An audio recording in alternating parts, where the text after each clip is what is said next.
Hello, everybody, and welcome into the Wood TV Plus studio right now. Phil Penarski here, joined once again with Storm Teammate meteorologist Blake Harms. Blake, we had to bring you on, not just because we missed you here on the digital studio, but for the fact that we are in store for some pretty heavy winter weather that is headed our way through much of West Michigan. We've been kind of talking about it really all week long, especially on the Daily 8 on Wood TV Plus. We are on all sorts of different platforms right now, making sure that everybody is aware of what's in store. So, Blake, before we kind of jump into that, how are you doing? Thank you so much for stopping by. Thanks for having me. Yeah, you know, it's been a pretty quiet January up until this point. So we're going to be turning the page now as we head into the next few days. So we're ready at Storm Teammate for what's heading our way. Yeah, definitely. We know Storm Teammate is ready, and obviously, like you said, hasn't really been too crazy of a January yet, but now we are really in store for some weather. Again, Blake, I'm just going to get out of your way and let you take it over. Again, if anybody's watching and you've got questions, if you're watching us on Facebook and YouTube, please leave your comments and your questions down below. We will get to as many as we can over the next 30 minutes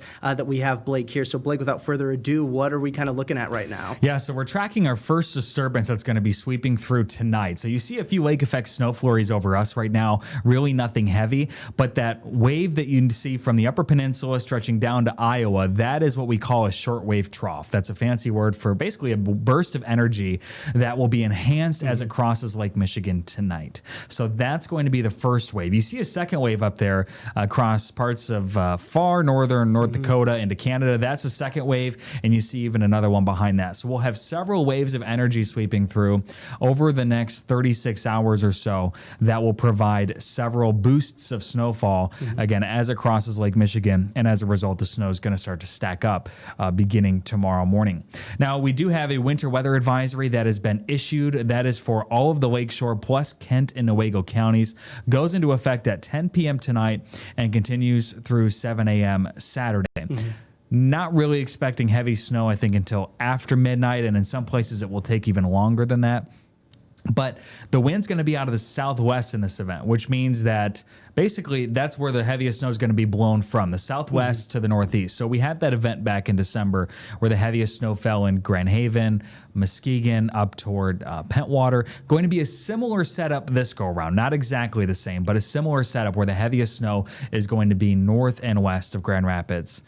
Into much of the day Friday. So, of course, as we talk about school closings, this is a tricky one. The timing has been hard all year. We have yet to get one where the timing lines up perfectly on a weekday and the amounts are just right. There are definitely some nuances with this that keep me from thinking that school closings are a guarantee. Right. Do think the snow is going to arrive in some spots before the morning commute, which of course helps in some areas. It's going to be heaviest in the morning north and west of Grand Rapids. So we're talking parts of the lakeshore, including Ottawa, Muskegon, perhaps Newaygo counties, Oceana. That's the area I think we're most likely to see school closings if they were to happen tomorrow. And the real million-dollar question, of course, is does the snow start dumping in time?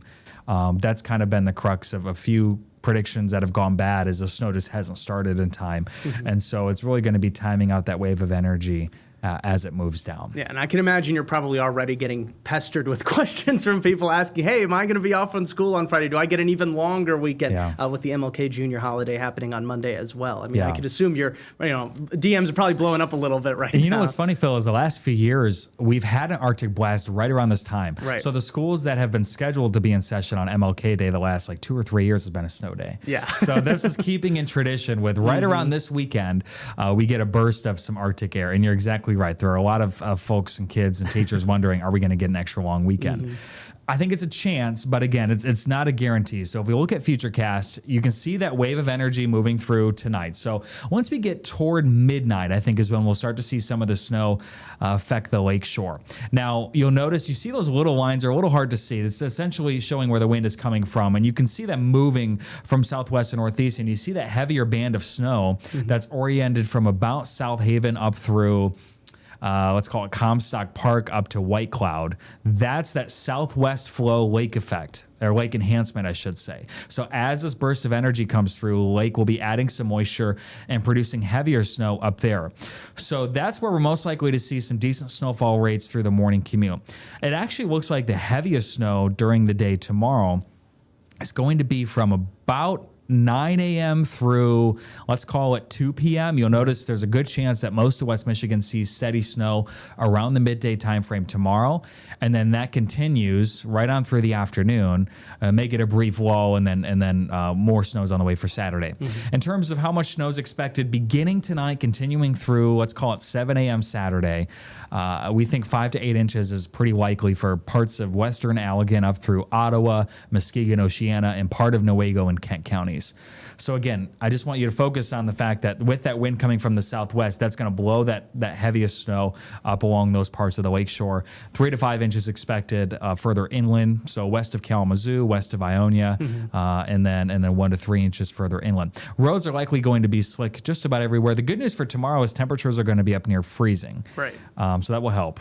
But regardless, I do think the morning commute is going to be very slick for parts of the lakeshore, especially if that snow can get going early enough. And of course, that's always one of the hardest parts of these predictions. Yeah, no, obviously a lot going into kind of just making sure everybody is aware of everything that's going on. I got to say, Blake, Grand Rapids smack in the middle between those two different points right now. I mean, are we maybe good to guess kind of closer to that 5 range then? Yeah, I'm thinking somewhere, I think we'll end up, I could see us realistically being somewhere between about 4 and 6 inches. Right. That'd just be just the way I look at it. And there will be a cutoff to some extent. There have also been events. There's January 23rd of last year, not that I remember, was actually the same week as MLK last year. We had a southwest wind lake effect event, and it ended up producing snow a little further east than we thought. So the wind was a little more westerly than we thought. That did push some of the heavier snow into parts of Kent County. So that is within the realm of possibility. Yeah. Of course, that would then raise school closing chances there. But where we're most confident it's going to happen is basically west of 131. But you're right, Grand Rapids, as is so often the case, will probably be right in that transition zone between the heaviest snow and maybe missing out on some. But even much of Kent County likely to see at least, I think, 3 inches of snow by sunrise Saturday. So. All right. Well, again, and everything kind of kicks off later tonight, early Friday morning. So, again, when you're making those commutes, something to keep an eye on, something to keep in mind. And, again, stay with us here at News 8. Stay with Storm Team 8. They're going to have you covered throughout the duration of not only today, but really the whole weekend and into next week, Yeah, too. I'm glad you bring that up because we have more on the way. Yeah, exactly. This is just the first part of it, really. Yes. Well, guys, kind of the middle. I guess it kind of started yesterday a little bit. Yeah, that's true. That's true. The main difference is everyone's going to start to get it. Right. It's going to spread the level a little evenly. Speaking of which, so I'm still working on the map. Gotta look over the forecast data again this afternoon. Like I said, I think the highest school closing chances for tomorrow, not a guarantee, are going to be northern Ottawa, Muskegon, Oceana, and western Newaygo counties. Now, if the snow ends up coming in a little earlier, if the wind ends up a little more westerly than southerly, then we could definitely start to see parts of Kent County, Grand Rapids area, northern Kent County be pushed into that. But just the way things are leaning now, I think places like Grand Haven, Spring Lake, possibly Coopersville, Fruitport, Ravenna, Grant, Oak Ridge, those areas probably have the best chance. If they're going to be school closings tomorrow, that's where they're most likely to be. Yeah. Now, if you miss out Friday, good news, it's going to stay cold and snowy all next week, pretty much. In fact, Monday and Tuesday look brutally cold. Wind chills potentially as low as 10 to 20 below zero. Wow. So that will probably be enough for school closings in some capacity for the schools that don't have Monday off for MLK Day. And there are some. It's in the minority, but there are some. And then the snow is going to continue as well, especially Sunday night into Monday. Right. Then we keep seeing snow to some capacity into Tuesday, Wednesday, and Thursday. And with the cold temperatures sticking around, school closings will be possible each day. So not a slam dunk. I'd be surprised if this turns into a week of snow days. Right. But I do think the chance is there every day enough to want to check the night before each night. So definitely going to pick up. Yeah. Could you imagine being a kid and getting a whole week off from snow days? I grew up in Memphis. I did not have that luxury. I don't think we ever ran into that issue. But my freshman year of high school, it was 2013, 2014. Yeah. We had our second snowiest winter ever. And there was one point where we had 5 snow days in a row. It was a Friday and then a Monday, Tuesday, Wednesday, Thursday. Wow. And I got to tell you though, Phil, and I hear this in my comments too, when like last year there was another stretch of where a lot of schools had, 4 days off. They're ready to go back. Yes. Once you get like 3 snow days, and especially when you combine that with a weekend, most kids, especially the parents, are ready to get back in school. Yeah, get back into that routine a little bit, right? And the good news is a lot of schools have days to give. So most districts have only had one snow day this year. Right. So that definitely lessens the tension of that conversation of, well, if we close, we have to start talking about makeup days. The state has allowed them to build in 6 days into their year. So a lot of them still have 5 to spare. Now, of course, there's a lot of winter left, but they're all sitting pretty well. Not a lot of winter. True. There is a lot of winter, I know, but hopefully there's not. So a lot of schools are sitting well position-wise, and there are a few schools like Hamilton and Saugatuck who haven't had a snow day yet. So that may play into some decisions next week as well. Yeah. Real quick, Blake, we do have a couple of questions both on Facebook and YouTube that we want to get to. Obviously, for everybody watching, if you do have questions for Blake, I don't know why you'd be asking me a question, but if you maybe have a question for me as well, definitely leave them in the comment section. We'll try to get to as many as we can while we're here. Blake, let's start on Facebook. We've got a couple of messages. One from Linda. Linda, thank you so much for watching. She's hoping that not a lot of snow or wintry weather is headed towards Branch County. Can you comment on that at all? Yeah, Branch, I think, is going to be away from the worst of the snow. Right. It's going to be one of those where you're more likely seeing flurries and light showers. Yeah. The heaviest snow is probably over the next week is going to be between, I'd say, the 131 corridor and westward. So basically think Kalamazoo, Grand Rapids up to Newaygo, over to the lakeshore. That's where we're likely to see the heaviest snow over the next, let's call it 6 days. Not to say Branch County won't get much, and Branch County is usually not protected from the lake temperature-wise. Right. So those coldest wind chills next Monday and Tuesday are likely to be felt down there.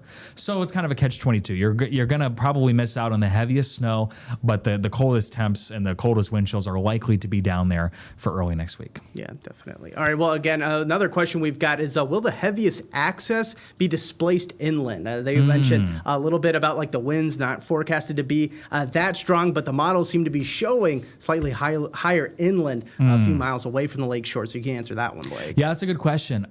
It definitely, I think it's a possibility.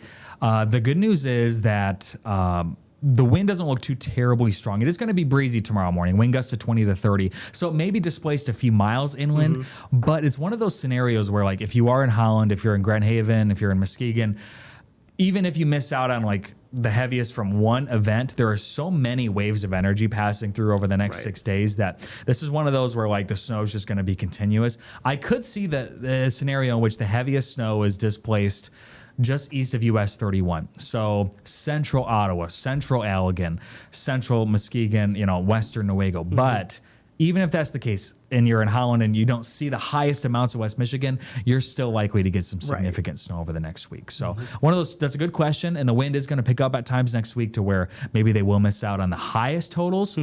For now, we kind of just put them in all the same general area where you just know that if you're right along the lakeshore, maybe in that 5 to 8 inch range, you may end up closer to 5 inches than 8. So that's a good question. Yeah, no, and those winds, again, next week is when we're really going to be feeling that wind chill. Scott Larson was in on the Daily 8 today, and even just the lows themselves were into the single digits. And then you add on the wind chill. I mean, negative 15, I think he said, for one of those days is what it could feel like in the afternoon, not even in the morning. And for us, anytime it gets that cold, that means it is definitely cold enough for lake effect. Right. So that's where it's kind of a two-pronged deal for early next week. Yeah, no, and this might be one of the first times when, salt might actually not be as useful as maybe it would be if the temperatures were a little bit lower. We kind of ran into that a little bit last year as well. And when it gets too cold, or when it gets that cold, the snow becomes a lot dustier, and that makes it easier to blow around. Right. So that's when we tend to see higher travel impacts, and like you said, pretty much nothing melts when temperatures are in the teens during the day. So. Yeah, Blake, I would say maybe want to go back to one of the maps to show just how much snow, because we've got a couple of questions about the snow total, so I think a map might be the best way to kind of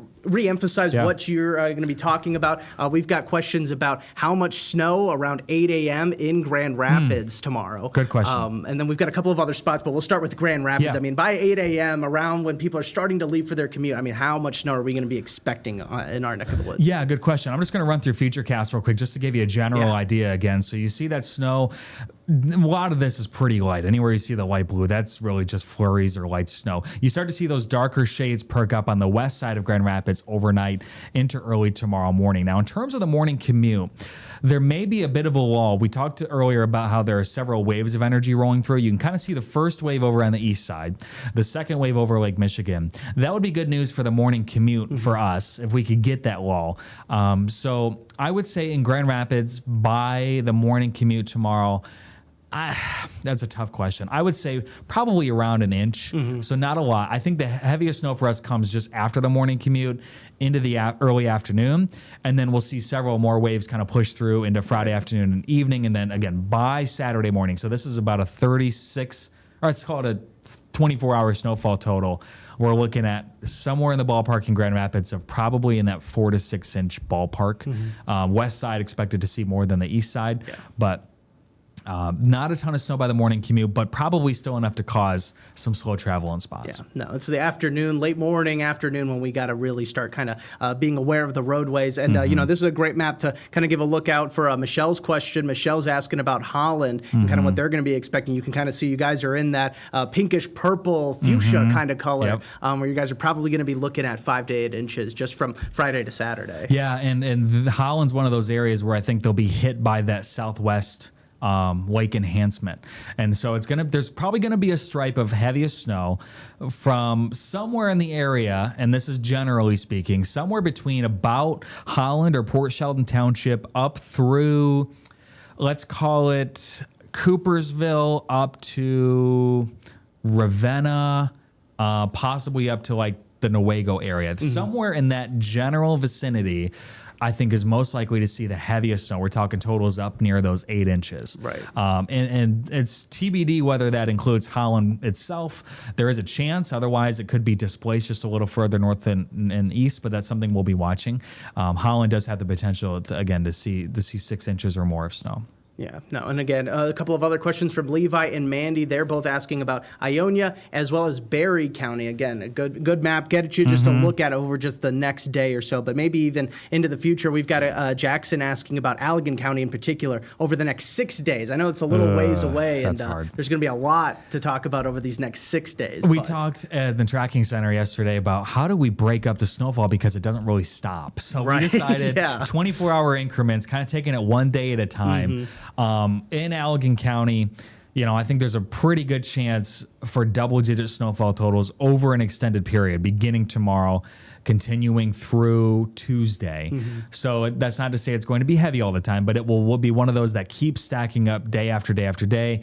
Double-digit snowfall totals are likely in Allegan County with more than a foot possible between Friday and Tuesday. Right. All right. Well, something to keep in mind. Again, Kathy commenting an emoji, a very displeased emoji, I'm assuming. I'm right there with you, Kathy. I promise you, I am not as happy as I'm sure a lot of people. The outdoor sporting events, the outdoor sporting community, people that like to go skiing and, snowmobiling, they're going to love this probably. Oh, yeah. It's just great to build up a snowpack. I've had questions about ice on a lot of the area ponds. The hard part is the snow's going to fall on top of that ice and insulate it. Right. But these cold temperatures will help to start to rebuild some of the ice on many of the inland lakes that have lost it over the last week or so. Yeah. All right. Well, Blake, anything else that we need to be kind of aware of, or at least, especially over these next couple of days? Again, we are expecting a lot of people to be having an extended weekend a little bit, maybe getting to avoid Monday's commute and everything like that. Yeah. But again, this is going to be something that is going to be something to keep an eye on for a really long time, really into next week. Yeah, and I think the worst commute to me looks to be Monday morning, and that's just looking at the overall. And so it's good that not everyone will be in. Especially a lot of schools being off. But as you kind of plan your week out, I think Monday morning's probably going to be the worst, at least the way it looks for now. I know it's still 4 days out. Yeah. And that's going to be because of a combination of really cold temperatures and that falling snow. That's likely to continue into Tuesday. We'll have to watch the snow chances into the middle of next week as well. Bottom line, it's a good week to stay weather aware, just especially if you're a little hesitant about driving out in the wintry timeframes, because it's not going to be snowing heavily all the time, right? There is a way to kind of plan it to where maybe you can get out and about when the roads aren't so bad. But there will be periods of hazardous travel beginning at times tomorrow morning, continuing right on for about a week. So yeah, and I'm not just saying this, Blake, because we're really good friends and, we work together and we're all part of the same team here. But honestly, if people can just wait or give, you guys at Storm Teammate 3 minutes here and there for the newscast, you're going to be so prepared. You're going to get everything you need to know. And then, of course, even if you maybe miss a newscast or miss the weather hit in that newscast, just head on over to our website, woodtv.com. Tons of information, tons of great stuff there from Storm Teammates. Just make sure everybody's weather aware and as safe as possible, really, over this next little stretch. Appreciate that. Yeah, it's just, like I said, knowledge is power, especially with this sort of deal. And it's not going to be anything we haven't seen before. But this is kind of different than what we've had in that we have snow chances each day on the 8-day forecast. Yeah. So it's just we're going to be one of those where you're probably, if you're along the lakeshore, especially west of 131, you're probably going to be pulling out the shovel or snow blower for a long stretch. Yeah. It's gonna be a little while. Yeah, so. Definitely. All right. Well, terrible news for me, I'm sure, and I'm sure for a lot of people watching as well. We do have a one last question for you, Blake. Some people, and it's kind of a fun one actually. Okay. Not a whole lot to do with the amount of snow or the cold, or really. But what percentage of ice coverage is Lake Michigan at? Do you know off the top of your head, or would you be able to check for us real quick? Yeah, I can look. I know it's low because really? I was gonna say, it's been kind of mild, honestly. I don't want to say that. I'm knocking on wood right now that it doesn't flip the script on us like it's going to next week, but I can't really remember. And we've seen a lot of videos from people out by the lakeshore. It doesn't really look like there's a whole lot of ice out there. Well, yeah, that's the thing. Our sky cams show almost none, like in South Haven. The fact there's almost none. I'm trying to see. A very low percentage, I think. Very low percentage. Yeah, I'm gonna have to. Let's see. Maybe I can find it here. It's very low. The total Great Lakes ice cover is 5%. Wow. And lake temperatures in the center part of Lake Michigan are still close to 40 degrees in a few spots. So I really don't think my guess would be all of the ice that's currently present, pretty much all of it, is up in the northern part of Lake Michigan. Yeah. There might be a little bit down by Chicago, but total Great Lakes ice concentration is 5%. And that number is going to grow a lot in the next week. So it's well. Yeah. All right. Well, great stuff, Blake. Thank you so much for stopping by. I'm sure a lot of people, including myself, got a ton of information out of this. And again, if you don't remember anything else from this stream, just remember that you can always stay up to date and weather aware just by heading on over to our website, woodtv.com. Stay on our social media pages as well. We're going to be bringing you all of the latest coverage, making sure everybody is as safe as possible over the next couple of days. So, Blake, thank you so much for doing that. And we look forward to seeing you and the rest of Storm Teammate working really hard over these next couple of days, I'm sure. Thank you, Phil. It's going to be fun. School closing prediction will be out at woodtv.com by 5. Yep. And then we'll have a little more on that coming up on the 7th. So if you have a vested interest in school tomorrow, you just saw a lot of it, but there will be that coming, and there will be predictions probably all of next week as well. Yeah. So, all right, well, great stuff, Blake. Thank you so much for stopping by, and I do want to thank everybody so much for tuning into this latest edition of the Wood TV Plus Digital Studio. I'm Phil Penarski, hoping that everybody stays safe out there and probably, hopefully, really warm as well. Yeah.